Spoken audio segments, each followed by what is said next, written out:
start the show. Hi, Anna. Hi, Bea. Welcome to Yarn on the House. I'm really happy that you're here. Oh, thank you for having me. Why don't you tell everybody what you do and what you're all about? So I'm Anna, and I am the owner and dyer of a small indie yarn company called Toil&Trouble. And my tagline is bookishly inspired. So I do yarns that are inspired by stories, and that can be from, books that I like or a lot of mythology. I also go a lot into geekery because I really like Doctor Who and Ghostbusters. Fun. So it's my thing. That's very cool. I love the name of your shop. I actually found you browsing on Etsy, looking at all the pretty yarns, and your yarns just really popped out at me. You have these really pretty colorways. You do semi-solids. You also do variegated colors, but you blend stuff so nicely. Can you tell us a little bit about your work, how you dye yarn, and what inspires you and stuff like that? Well, there's a lot of trial and error. One thing that I had to kind of accept when I started dyeing yarn is that I had to be less of a control freak because things don't always go how you think they're going to go. And I like playing with a lot of different colors. I do like semi-solids, and I like some stuff that's more full of contrast, like this one. This is my Hecate colorway. Right, that's You can see beautiful. it's pretty bright. So this one's obviously inspired by Greek mythology.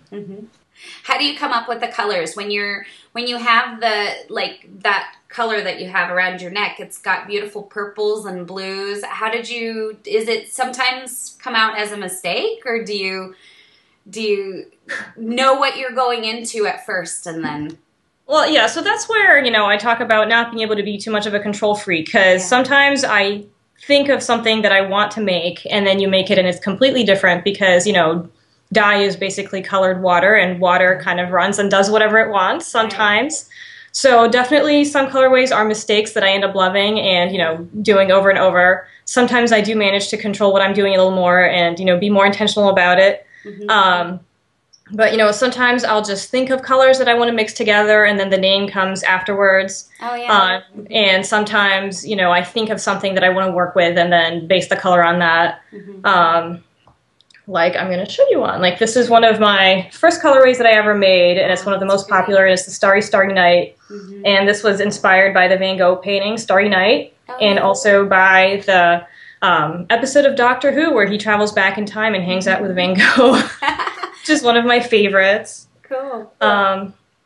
This one I admit was not quite as planned. I just wanted to work with something that was, very dark and light at the same time, and the name came afterwards.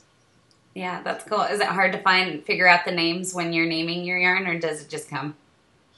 It depends. Some of them are really obvious. Sometimes I have to spend a few days looking at it and trying to figure out what it wants to be. Yeah. Do you have any favorite colorways or favorite yarns that you offer? Well, the Starry Night is definitely one of my favorites. I'm also a big fan of The Sun Also Rises, which is a mix of like a turquoise and a deep orange. I love that one. That's actually one of my favorites. It's just so pretty and bright, and it's beautiful knit up. I was looking through some of your projects, and I'll link to this in the show notes, but some of the things that you knit up in your colors are really pretty, how it all works. So thank you. You do well with that. Can we talk a little bit about your knitting? Sure. Who taught you how to knit, or how'd you learn to knit?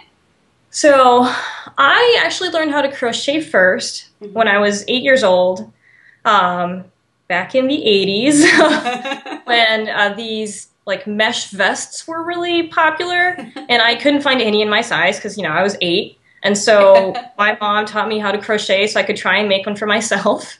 That's funny. And then I learned how to knit a little bit from her too. And I don't know, as a child, I was kind of really obsessed with the idea of making and selling knitting. So I would set up like a fake table in my bedroom and pretend that I was selling knitting to people. And then I put it down for several years, and I started knitting again when I was 18, when I was in college, kind of as a hobby.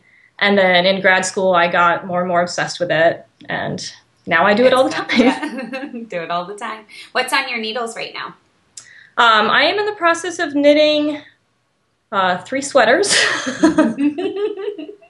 In all various stages, I'm sure. Yeah, so I'm working on Hannah Fettig's Breezy Cardigan, which I'm almost done with. And I'm doing the blank canvas sweater by Zolda Teague because I did her online perfect sweater class, which is really exciting. Cool. And I'm working on a secret baby sweater for a friend. Oh, fun. Are they all out of your yarn? The blank canvas is. I'm doing it in my DK yarn in the Merino Cashmere Nylon blend. Oh, nice. And I'm doing it with the borders like on the sleeve and at the bottom of the body. I'm doing it in Kelpie, which is like a light turquoisey color, and the body and the rest of it is in Wine Harvest, which is like a deep wine color. Yeah, it's beautiful. I saw your project post. You have a couple of pictures up there that show off what you're working on, so I'll link to that too. It's very beautiful colors. I like how you put those together because it's not a common to have kind of the burgundy and a turquoise. It's beautiful.